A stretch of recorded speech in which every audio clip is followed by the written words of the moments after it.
Bueno, muy bien. Aquella realidad que parecía lejana, pero que la pandemia aceleró y bastante, me refiero al teletrabajo, que tuvo sus proyectos de ley, finalmente se aprobó uno, también ahora tiene su reglamentación.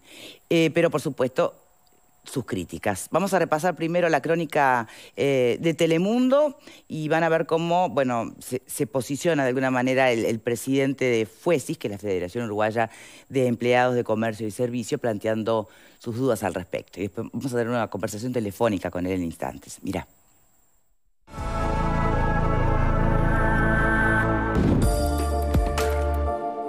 La reglamentación de la ley detalla las condiciones mínimas del teletrabajo. Las partes deben acordar los días de trabajo presenciales y a distancia y sus horarios. En la ley se establece que deben existir 8 horas de desconexión y el decreto advierte que empleado y empleador deben acordar cuáles serán las horas en las que el trabajador no será contactado. Cuando un contrato contiene trabajo presencial y virtual, deberá regirse en su totalidad por la normativa del teletrabajo. El empleador deberá proporcionar equipos e insumos. Debe establecerse las condiciones del lugar desde el que se desarrollará la tarea y si habrá alguna forma de controlar el cumplimiento de la carga horaria, sin afectar la intimidad del trabajador. Bueno, muy bien, tenemos ya pronto en línea a Fabio Riverón, presidente de FUESIS. ¿Cómo le va? Buenas tardes para ustedes, Victoria, Muchas y para gracias. todos los televidentes. Bueno, muy bien. Muchísimas gracias por su tiempo. ¿Dónde está el mayor riesgo que advierten en esta reglamentación o en esta ley puntualmente? ¿Es sobre condiciones de trabajo, flexibilización del horario laboral? ¿Dónde les parece a ustedes que está la mayor vulnerabilidad desde su perspectiva, ¿no? Nosotros entendemos que la reglamentación en términos generales fue en la línea de la propia ley. De la ley. Claro. Entonces habíamos ya generado salvedades sobre la ley que habíamos dejado planteada en el Parlamento e inclusive en el único ámbito que se trató dentro del Ministerio de Trabajo, que fue en una breve sesión del Consejo Superior Tripartito. Nosotros lo que entendíamos ahí en realidad que la negociación colectiva, como está definida en el Uruguay, en realidad tenía como las mejores condiciones para desarrollar a través de cada uno de los sectores la mejor forma de reglamentar el teletrabajo, que claramente en Uruguay había venido para quedarse. Bien. Entonces la ley lo que deja son situaciones como muy generales. Bien, pero una cosa no tendría por qué quitar la otra, ¿no? Es decir, hay una ley general, pero podría rubro a rubro en los consejos de salario tratarse o no. Porque habla mucho de acuerdo entre partes. Pero habla de acuerdo entre partes, entre el trabajador y el empleador. Nunca nombra la negociación colectiva. Y nosotros ahí donde encontramos una de las principales debilidades. ¿Cómo hace un trabajador o una trabajadora que está sentado frente al patrón que lo va a contratar para una nueva relación laboral para ponerle determinados límites a lo que el patrón le está proponiendo como una propuesta de trabajo? Eso va a ser muy difícil. Pero entonces hay que rebobinar. Dentro de la ley, ¿dónde advierte usted que se está yendo contra los derechos adquiridos laborales? No es contra los derechos adquiridos. Es que la parte más débil siempre es la del trabajador y la trabajadora. Aún más cuando ésta, en el momento que va a firmar contrato con una empresa, está en solitario, viene desempleado o desempleada, no va a tener condiciones para decirle al empleador estas condiciones son, estas condiciones no. Por eso nosotros entendíamos que era mucho mejor desde la negociación colectiva que quedaran definidas cuáles son las diferentes características que tiene el teletrabajo en ese sector precisamente. Bien, entiendo lo de la especificidad del rubro, eso está clarísimo, pero sigo sin entender, a ver, si en un arreglo entre partes, estando esta ley reglamentada, ¿por qué tendría que aceptar condiciones que están por fuera de esta ley? Pero es que la ley no establece cuáles son las condiciones. Dice, las partes se tienen que poner de acuerdo, por ejemplo, en lo que tiene que ver con los implementos necesarios para realizar la tarea. Pero si no se ponen de acuerdo, dice la ley, los tiene que proveer el empleador. Bien. ¿Usted se imagina en realidad que una trabajadora o un trabajador que está firmando el contrato, si el empleador le dice que no se los va a dar, se va a parar y se va a ir? ¿O va a buscar la forma de conseguir los implementos y los va a poner él? Por Bien. eso yo digo, el punto de partida aquí es, asumimos que el trabajador y la trabajadora es la parte más débil de la relación laboral. Si asumimos eso, la única situación donde hay cierta situación de amparamiento para nosotros en realidad es a partir de la negociación colectiva. A partir de que aparece la organización sindical discutiendo adelante el Ministerio de Trabajo y poniéndose de acuerdo en determinadas condiciones que quedan reflejadas en cada uno de los convenios o los acuerdos. Bien. Y no en realidad que es una situación de vulnerabilidad total. Bien, de todas maneras estamos hablando de teletrabajo, por lo Sí. tanto, deme un ejemplo de una situación en la que ilustre el temor válido que usted plantea, Ejemplo. por ejemplo. Y ese es uno, concreto. Sí, ¿no? pero deme un No rubro, te- porque Pero en cualquier usted rubro. ilustró una situación que me viene a la mente otro tipo de trabajos, En más cualquier rubro. presenciales que de teletrabajo, por eso le pregunto. No es más presencial, Victoria, porque el teletrabajo yo necesito por lo menos una computadora. ¿Quién Sí. me va a proveer de la computadora? Acá Bueno, dice que por me tengo ley que poner el de acuerdo empleador, con él. si no se Pero- ponen de acuerdo. Si no se ponen de acuerdo, yo pregunto, ¿de verdad alguien cree que un trabajador o una trabajadora que está firmando su contrato de trabajo en ese momento va a decir, si usted no me provee la computadora, yo no voy a realizar teletrabajo? Si tiene una computadora, la va a terminar proveyendo él, el trabajador. Esa es la situación. Esa es la realidad de la vida laboral en Uruguay.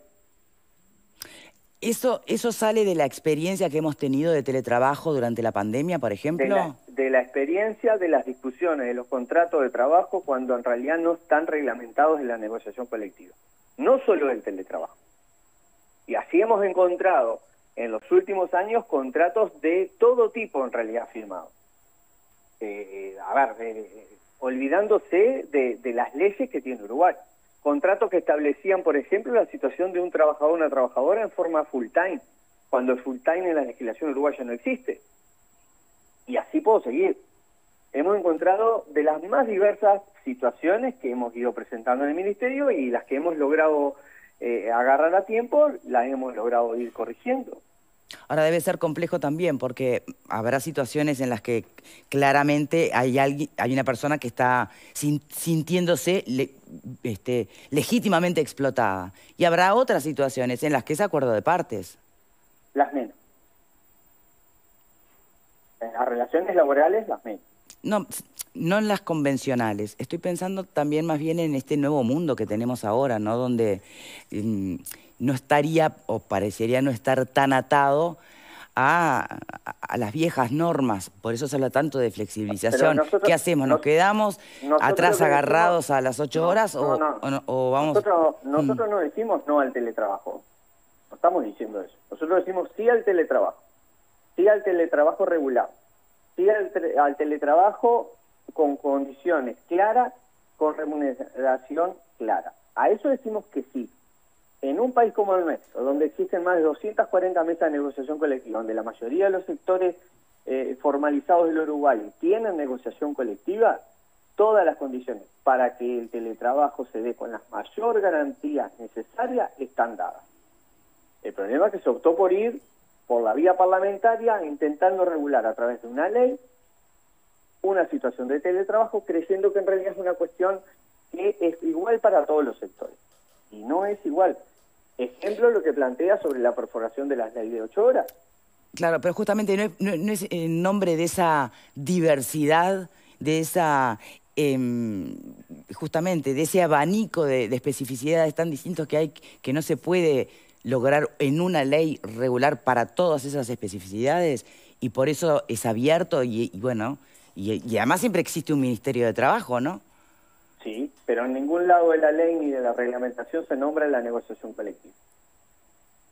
Bueno, por eso mismo, porque tal vez sea demasiado difícil de... No lo sé, no sé por qué no le llevaron la propuesta, por qué no le tomaron nota de ese reclamo puntual, o qué le dijeron. Yo creo que en realidad lo que pasa es que hay una visión de negativa sobre la negociación colectiva en el gobierno de turno.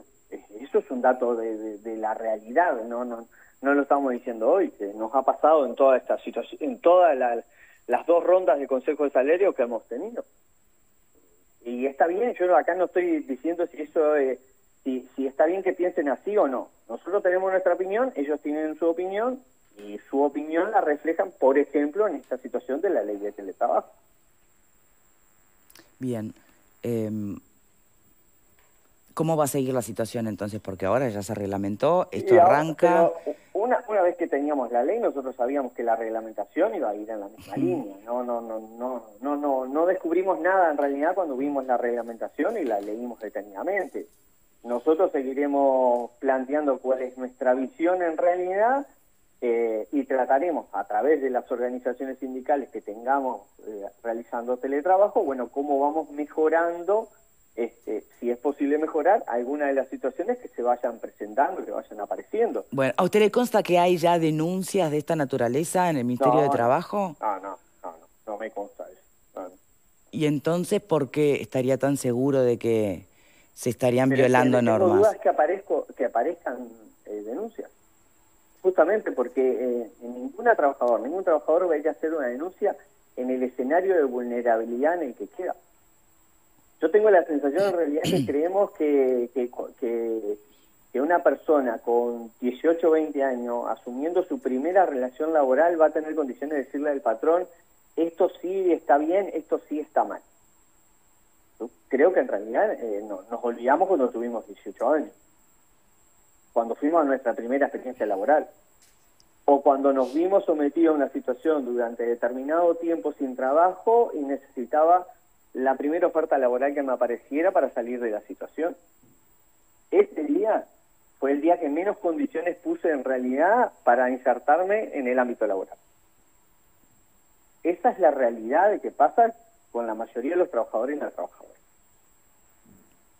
Bien. Yo le agradezco por su tiempo. Si quiere agregar algo más, si no, obviamente después seguimos con el debate aquí. ¿Alguien quiere hacer una pregunta al presidente de Fuesis o debatimos acá después de la conversación? A mí me gustaría preguntar. ¿Te gustaría? ¿Le puede preguntar Verónica a Morelli? Sí, por supuesto. Sí. Esa diferencia que usted advierte entre empresario y trabajador, sin duda, está presente, yo creo que en todas las relaciones laborales, también en las relaciones presenciales, no solo en el trabajo virtual. Exacto. Pero ¿cómo sería la reglamentación para estos casos que ustedes aceptarían? O sea, bueno, la modificación al proyecto original. ¿Siempre el empleador tendría que proveerle los insumos? ¿Cómo se arregla esto? Porque el teletrabajo llegó para quedarse y parece que no vamos a volver atrás en eso. Estamos de acuerdo en esa percepción. Nosotros vamos por la línea de que en realidad cuando yo voy a un trabajo presencial, quien da, salvo sectores muy específicos y que están establecidos en los propios convenios de los sectores, los implementos para realizar la tarea los da el empleador. Alcanzaba con que la negociación colectiva discutiera y en los lugares donde habitualmente esto es así, se reafirmaba con el convenio colectivo. Y en los lugares de trabajo donde el trabajador pone determinados implementos para trabajar, lo iba a tener contemplado a través del mismo convenio.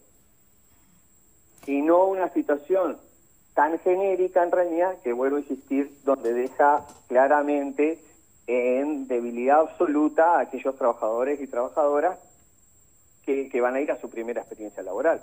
Nosotros esto lo vamos a poder corregir o atender de determinada diferencial en los lugares donde hay organización sindical, pero donde no hay organización sindical va a ser mucho más difícil. ¿Y qué pasa con el criterio de las 8 horas? Porque también allí hay una cuestión que parece ser de una flexibilidad que en muchos casos prefieren los trabajadores. Nosotros lo que decimos es, los sectores que hoy están claramente en condiciones de estado de alternativas a las 8 horas, a través de la negociación colectiva la han ido encontrando. Una cuestión tan general así ya no es un problema si a mí me gusta, si yo prefiero.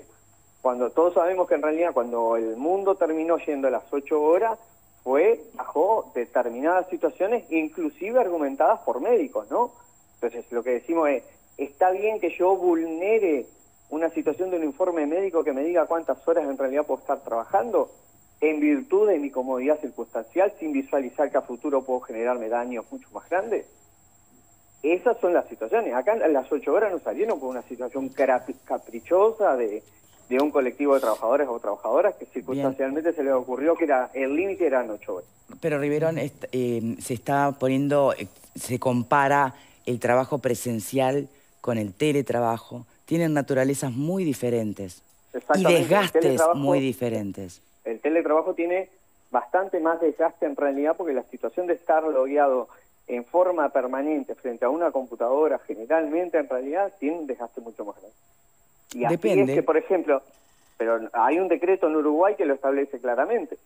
El sector call center, que es un trabajo parecido al teletrabajo... Bueno, pero el call center existe desde mucho antes que se usara la palabra teletrabajo. Es distinto, es otra cosa, tiene obviamente. Una carga horaria por debajo de las 8 horas. Bien, pero no es lo mismo estar sentado trabajando en un call center que el teletrabajo concebido con la modernidad de hoy. Es otra cosa. Por eso yo le digo, no es igual. Pero en el sentido de estar logueado frente a una máquina en forma permanente, ahí hay características similares. Bueno, es que lo de permanente también, ahí hay otro tema. No es permanente. Lo que se negocia con el trabajador es un horario determinado que se puede... Justamente, la ventaja del teletrabajo es, viste, un ratito acá, dejo acá, después sigo después. Justamente, es una de las ventajas. La mayoría de los sectores que están teletrabajando no es un ratito. Me quiero decir, no tienen por qué ser de corridas.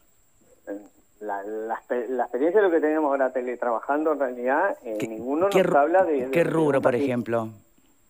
Muchas de las aplicaciones están teletrabajando. Muchos de los call centers están teletrabajando. Bueno, pero me vuelve a los call centers, que es otro concepto.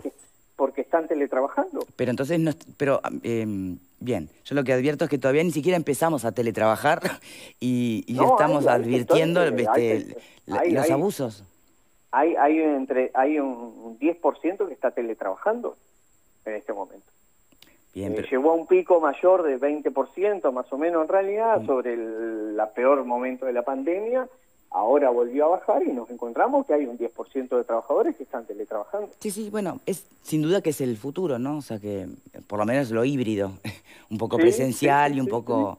Sí. Bien, ojalá nos podamos todos entender en estas áreas, porque definitivamente, no sé si es con el libreto viejo, pero que hay que hacer un buen libreto nuevo, sin duda. Sí, exacto. Riverón, muchas gracias por su tiempo. Por favor, gracias a usted por la comunicación. No, por favor. Bien, antes de despedirnos, porque no queda mucho... Para mí hay dos temas que son concretos. Es decir, la flexibilidad laboral se hace como en teletrabajo y se hace con trabajo presencial también. Hay muchas empresas que te dan el horario flexible, en que vos entrás un poco... Eso, yo no veo mal la flexibilidad laboral en general, para teletrabajo o presencial. Eso por un lado. Y por otro lado, la cuestión de que si no hay acuerdo colectivo, negociación colectiva, no tenés garantías, es verdad, pero al mismo tiempo hay muchos lugares que tienen negociación colectiva y sin embargo no se respetan garantías. Estoy pensando en la gente de la aguja, por ejemplo, mujeres que trabajan, porque son la mayoría mujeres, en su casa, y que no tienen posibilidad, hay un laudo, pero sin embargo no se lo respetan y se pierden el trabajo igual. O sea que la negociación colectiva por sí misma no es garantía total. Es un paso importante, pero lo otro para mí, para que esa negociación colectiva pueda ser respetada, es la organización sindical. Si no te organizás sindicalmente, estés trabajando presencial o en teletrabajo, tus derechos son muy débiles. Tomabas mucha nota, ¿puede ser?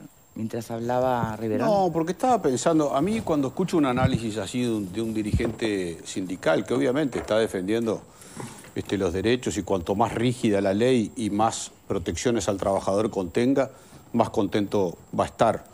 Pero en el trasfondo yo creo que un poco está la lucha de clases en esto, ¿no? Cuando un dirigente sindical empieza a hablar y parte del supuesto de que el patrón es el explotador, que le va a exigir condiciones poco menos que de esclavitud y que si no se regula el patrón va a ser un abusador, a mí me parece que ya el resto del análisis, el resto de la discusión carece de sentido. Mirá que hay, Voy a terminar, yo no te interrumpí. No, pero digo. También hay trabajadores vagonetas que no hacen nada y que abusan, por eso hay de los dos. Pero si partís de la base de que uno es el malo y el otro es el bueno, terminamos como en la Operación Océano. Entonces, lo que yo digo es que no siempre el trabajador, hay que partir de esa base, como trabajadores, y lo digo como trabajador, no siempre el trabajador es la parte más débil, que se suele decir, el trabajador es más débil en cualquier negociación, no siempre, y menos en los temas vinculados con el teletrabajo, por los tipos de trabajo. Tipos de trabajo son administrativos, son de gestión, son de ventas, son tipos de trabajo que requieren cierta capacitación, cierta profesionalización. No son mozos ni jardineros por razones obvias, ni pintores, ni reparaciones, no, pintores de brocha gorda. Pinto casas a domicilio, dijo. Entonces, son puestos que requieren determinada capacitación. Un trabajador bien capacitado, que hace bien su trabajo, que cumple como tiene que cumplir, no es el eslabón más débil. No es el eslabón, es un empleado valorado, normalmente valorado y requerido por las empresas. O sea, no ponerse en víctima siempre que el patrón me va a explotar. Y yo creo que en el fondo, lo que pasa es que Fuesis, y es dirigente de Fuesis, en el fondo tiene una cuestión de lucha de clases y tiene una cosa, de que el Estado lo tiene que proteger y regular y no sé cuánto. Entonces, pierde. Por eso no le quise preguntar nada, porque tendría que empezar a pelearme con el señor y la verdad que no había tiempo. No había tiempo para que yo me pelee con el señor y menos por Zoom. Una cortita nada más. ¿Por qué está eso en cuestión de la ley que dice indubio pro operario? Es decir, que frente a la duda vas a la parte más débil. O sea que la ley reconoce que la parte más débil siempre es el trabajador. O sea que estás diciendo algo que va contra la ley, hermano. Dice también está cerrando, le está cerrando. Pero no tiene nada que ver. Le está cerrando, no tiene nada que ver. No siempre es la indubio, parte más débil. La ley dice que sí. También dice indubio pro reo y el pro reo es un delincuente. A ver, sí, pero frente a la duda. Por favor, veníamos tan bien hoy viernes. Dale, falta Fer. Bueno, a ver, Fer. Me encanta que se pongan en términos jurídicos. Hable, doctora. Claro. No, yo parto de la base de que las preocupaciones que se plantean sobre... En realidad lo que se planteó como preocupación fueron dos. Una, la negociación bilateral entre el empleado y el empleador, que yo creo que las preocupaciones que plantea en este caso no son tan distantes de las que serían sin el teletrabajo. O sea, en la presencialidad, tú cuando vas a negociar un contrato, también tenés la misma negociación. O sea, creo que el elemento teletrabajo no cambia la realidad a la hora de cuando tú vas, a mí me contratan como abogado en un estudio jurídico, obviamente con presencialidad o con teletrabajo, yo negocio las condiciones. O sea, que las preocupaciones... Que las preocupaciones de... pero digo, las preocupaciones de... si en el caso del teletrabajo se tendrían menos garantías o no, es más, en la ley explícitamente dice que no puede haber ningún tipo de modificación en contratos ya existentes unilateralmente. Y por otro lado, el tema de la flexibilización que nombraba Alfredo, que yo concuerdo, que creo que se vino para quedarse en el sentido de también, por un lado, sí, siempre tenemos que preocuparnos por las garantías para el trabajador. Eso está fuera de discusión, entiendo yo. Pero ahora también hay que creer un poco en la autodeterminación y la libertad del trabajador de decir, hoy prefiero trabajar 6 horas y mañana prefiero trabajar 10. Claro que como la ley dice explícitamente, en ningún momento eso va a significar la desconexión que naturalmente y sí o sí, por obligatoriedad de esta ley, tiene que tener una desconexión de 8 horas. Entonces, la garantía de la desconexión existe, pero también existe la posibilidad del trabajador de autodeterminar su vida y decir, yo hoy prefiero trabajar 6 horas y mañana prefiero trabajar 10. Creo que también es una gran discusión que tenemos que empezar a tomar en estos nuevos tiempos, en 2022, sí, en el cual la gente es mucho más dueña de su vida y entiendo que siempre que se proteja al trabajador hay que dar esa posibilidad. De hecho, lo decía el propio Fernando Pereira, siendo presidente del PIT-CNT, que uno de los grandes desafíos para los sindicatos era el advenimiento del teletrabajo, porque no podías quedarte con el manual de antes, que remite a trabajos de presencialidad y duros, además. El teletrabajo va para otro lado con otra lógica, pero bueno, hay que ayornar un montón de cosas. Tenemos que despedirnos, señores. Hay un elemento clave. Todas las encuestas, pueden buscar la encuesta que quieran, todos los que teletrabajaron estos 2 años, quieren seguir teletrabajando. O sea que no los mataron con las condiciones. Bien. A nuestros amigos de la Baza, muchísimas gracias como siempre por el cafecito de todas las tardes.